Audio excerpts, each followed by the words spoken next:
Okay, for the record, could you please state your names and the positions that you hold in your organizations, starting with Ms. Chow? Hi, I'm Chow Wan Han. I'm the Assistant Director of the Content and Services. I'm Wayan Praik. I'm Director of National Library. I'm Sarah Peck, Senior Manager from Engagement. Thank you. Okay, the evidence which you'll be giving today before the committee will be taken on oath. If you so desire, you can take an affirmation. The clerk will now administer the oath and the affirmation. Yes. You stand and hold the Bible in your left, lift your right hand.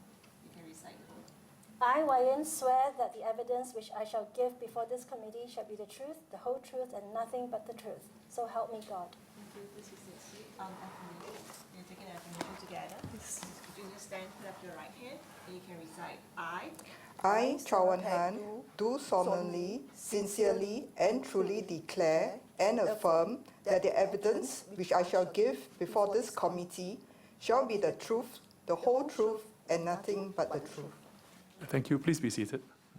Okay. Welcome to the public hearing on the Select Committee on Deliberate Online Falsehoods. The focus of today's evidence gathering session is to put questions to you, and you have all taken a solemn obligation to answer our questions truthfully. And I will now call upon Mr. Seah Kian Peng to lead the questions. Good afternoon, ladies. Sorry for keeping you waiting. I'll try to get through this session as quick as I can. What I will do is go through your written submission and highlight the salient points and to allow you an opportunity to affirm or otherwise, and also in some cases to elaborate. And after I finish, some of my other colleagues may also have other clarifications to make. If I can start, you started off by stating in para 1 that critical evaluation skills, that they have never been more important because we are now inundated with information and data at work and at home, in our online and physical interactions, right? And then you go on to para 2, where you describe some of National Library Board's efforts in public education and info literacy for school, for work, and for play. Could you share and elaborate a bit on these efforts? So, libraries all across the world promote information literacy, and that is a very core part of libraries' work. Similarly, National Library takes this duty very, very seriously. After all, we are knowledge and information professionals, and we want to make sure that consumers of information know what is right and what might be wrong and fake. In terms of this whole piece of work, we felt that we needed to demystify what it means to be information literate. Because the word information literacy is a very, very long phrase, and it can be extremely confusing to others. So we broke it down into 4 steps that can be taken, and they fall into the acronym or SURE. So S stands for source, which means, is your source reliable? Is your source credible? How do you know? And then understand is understanding existing biases, whether something is a fact or an opinion. And then, is that all you want to take, or should you do deeper research? So research, R stands for research, which means go deeper, find out more, check other sources as well. And then the last is evaluate, critically evaluate what you have in front of you. This piece of work has been done for many years, but we've been intensifying it over the last six years. And certainly we started with schools because schools are foundational. The students go to school, they are the future of Singapore. They also have a very natural platform to apply these skills because they do have to turn in homework, they have to do thesis, they have to do writing. There's so many things that they can naturally practice these skills. We've been working so closely with the Ministry of Education to incorporate the SURE principles into the syllabuses, especially the social studies syllabus, and we continue to have very close partnership and conversations with the ministry. Then when we thought about this, we think that there is also a value proposition for bringing SURE into the workplace. After all, there is an argument to be made that workers in this information age must be more reliable. They must be seen as reliable and trusted sources of information when they present things at work. We are adopting a similar approach as we did with MOE, work with institutions who care about this and who think that it is very important to infuse these skills into the curriculum, into what they already offer to their community.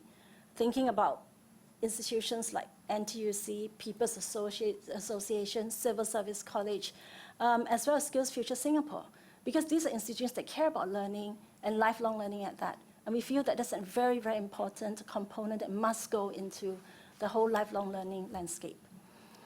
And of course, with these 4 principles, can we just be confined to school and work? Surely these can be taken into the whole of life itself. Whenever we come across a newspaper article, an offer that seems too good to be true, a cure for cancer, these are things that are opportunities for us to say, hey, let's take a moment and think about what's the source and apply these very, very simple steps in order to give ourselves some time before we jump to conclusions. Did I remember my mom telling me when it's too good to be true, it's too good to be true? It's too good to be true, yes. You need to be sure. Yes. I think information literacy, like financial literacy, is a very important life skill that we Indeed. like all of us to have, and it starts at a young age. Yes. One of the approach that you mentioned, and this comes under your SURE 2.0 campaign. You included one of which includes conducting talks for seniors. Can you elaborate why this is important?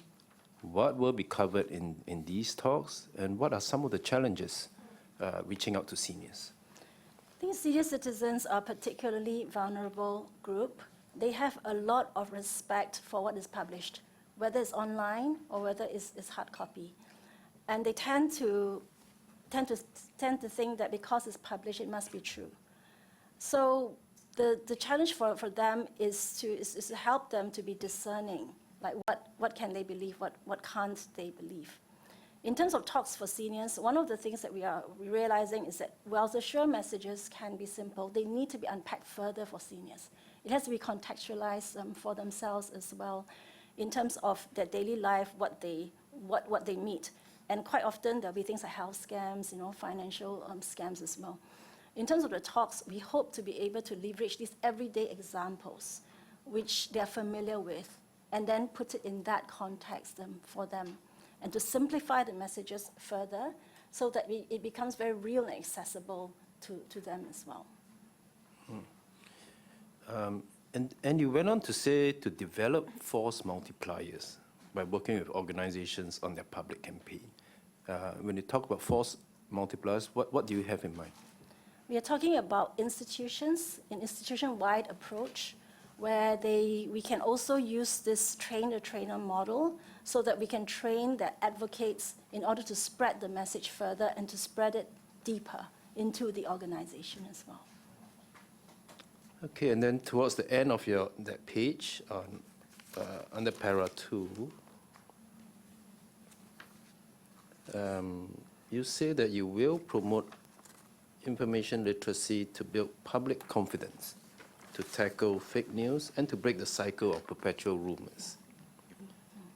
Can you explain how public education will help in that respect? Just now, one of the speakers actually talked about how, whilst the public is very concerned about fake news, they don't seem to know how to discern and what to do about it. So there is a sense of helplessness. Whilst they know and they're concerned that there's all this false information, they don't know what steps to take. By educating the public, by sharing with them the sure steps, we hope that they find that there's efficacy, there's agency, they can do something about it, they can practice these things, they can really work towards getting themselves out of this situation where they feel that they're at the mercy of people who just dispense information to them. So we think that education is a very, very important part to equip the public. I did say I want to keep my session short, so one final point. Do you think public education alone is sufficient to combat deliberate online falsehoods? The landscape is so complex that there is no silver bullet. There is no one-size-fits-all solution.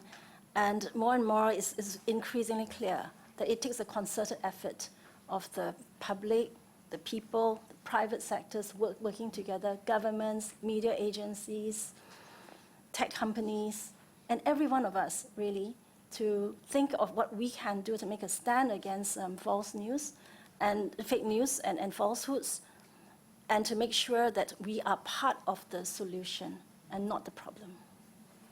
Indeed, in many other organizations and experts that we've talked to over the last week and up to today, I think there's general, in fact, broad agreement that public education is a very key part of the overall system of measures that we need to, that the select committee needs to consider and incorporate Yes. in our deliberations. Chairman, that's all I have. Thank you. Dr. Janil? Thank you, Chairman. Thank you for coming before us, ladies, and apologies for the delay. I want to direct your attention to a Reach study on understanding public attitudes towards fake news. It was published this morning in the newspapers. If you are perhaps familiar with the overall findings, and maybe I'll just summarize them just for the purposes of the record, and then I'll ask for your comments on it. So this study looked at about more than 2,400 Singaporeans over the age of 15. And some of the key findings were that 66% access news and current affairs via online sources. And 77% of Singaporeans polled came across online news that they thought was not accurate. And 39% said that they had come across fake news related to Singapore in the past 1 year. 56% says that they come across these deliberate online falsehoods through platforms such as WhatsApp and Facebook. And interestingly, 1 in 2 were confident of their own ability to discern fake news. 70% of those who came across fake news were not always able to discern the falsehoods. And interestingly, while they're confident in their own ability to recognize fake news, the figure when you ask about the other Singaporeans falls to about 1 in 3. Yes. They overassess their own ability to discern fake news, deliberate online falsehoods with respect to other Singaporeans.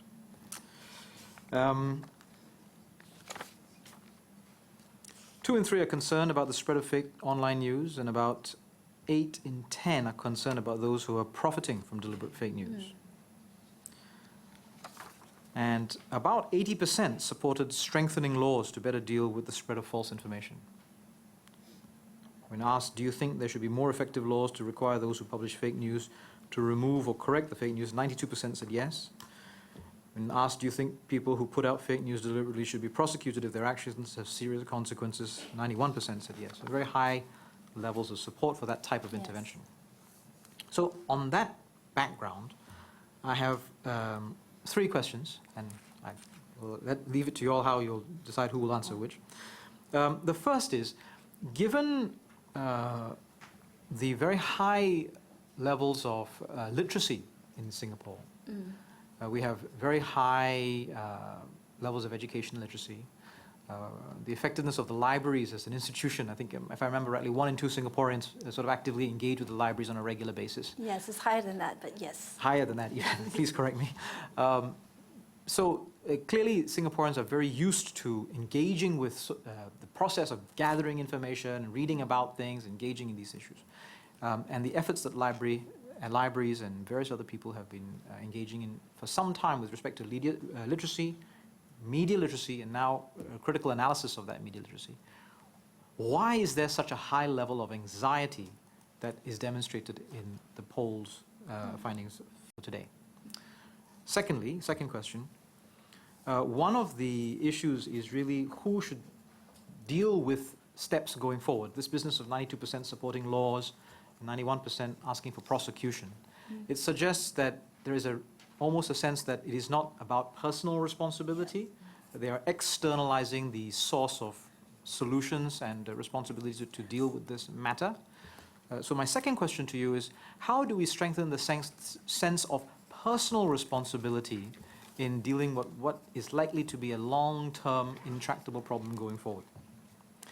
And thirdly, particular to your role in NLB, when such a high proportion of the falsehoods are spread through platforms such as WhatsApp and Facebook, these are not platforms, products and services that are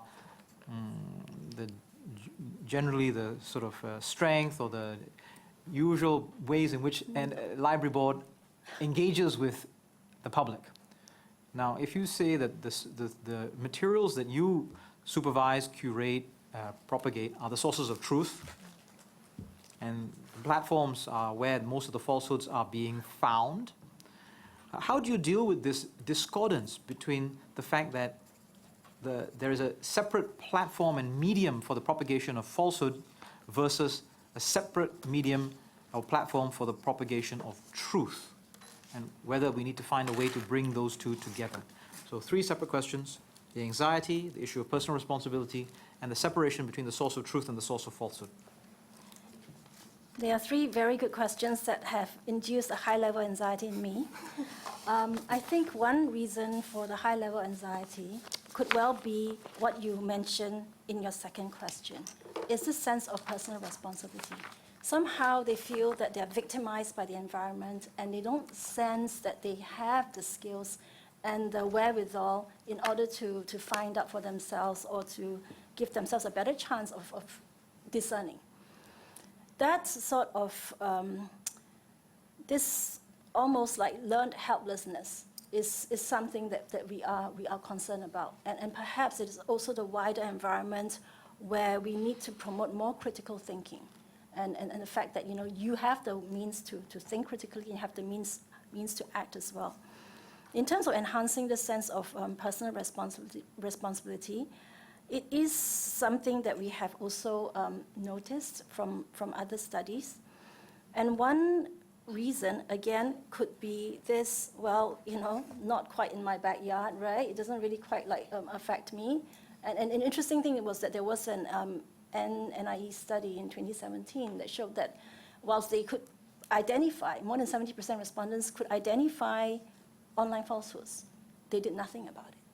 They just did nothing about it. They didn't write back. They didn't say, hey, this is the wrong source, and you might want to change that. I think more conversations need to be done, and to just promoting the fact that you are actually responsible, and you have to call out. You have the role and you have the duty to call it out if you see something that is false. It is not going to be an easy solution, and I honestly do not have the solution myself as well. And I was an educator for 30 years before being in this job. So even as a teacher in my role as an educator, I have always not found it so easy to translate what is in the head knowledge of students into actions, which they can work on and they can do something about. It's going to be an ongoing conversation, ongoing journeys, showcasing good examples of people who have done that. And it was such an encouragement to me to hear about initiatives like the Roses of Peace, because I think that these are very important ground-up efforts that we should promote and we should massify more. In terms of this dissonance between the tools that we use, our website, or even like hard copy books and curated reads, compared to what's on WhatsApp, what's on Facebook, what's on Snapchat, what's on Instagram, and we don't seem to be crossing platforms. This might be something that we need to look at and look at very seriously. For example, I certainly know that for China, the libraries are very active on WeChat. They're very active on WeChat, which is a huge social media platform in China. And I'm thinking that we really have to take a serious, good look at how we can make sure that we are present on the platforms where fake news dominate in some ways. Thank you. So if I may sort of think towards the potential outcomes of where we need to go with the work of this committee, could I summarize your points of view along these following lines and see if you agree with me? First is that education is absolutely necessary. Absolutely. But it's not going to be sufficient because of this sense of what you can translate that education into in terms of action. And that's always going to be some degree of friction and bias around that. Sure. Secondly, while we do want to encourage a significant amount of personal responsibility, that alone isn't going to solve this. We need to No. look at all the other components of the ecosystem in order to deal with this. And one of the things that we need to think about is to make sure that the truth or information from a source of truth is put right up alongside the information that is found out to be false on the platform where that falsehood is being spread, or at least close the gap between those two. Yes. Oh, I agree. Thank you very much, Mr. Chairman.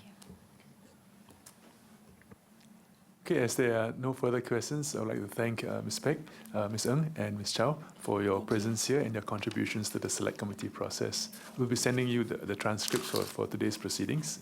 If there are any corrections to be made, please make the corrections and return it to us. And once again, thank you very much for being Thank here. you very much. I propose we take our lunch break now, and I will resume the meeting again at 2:45.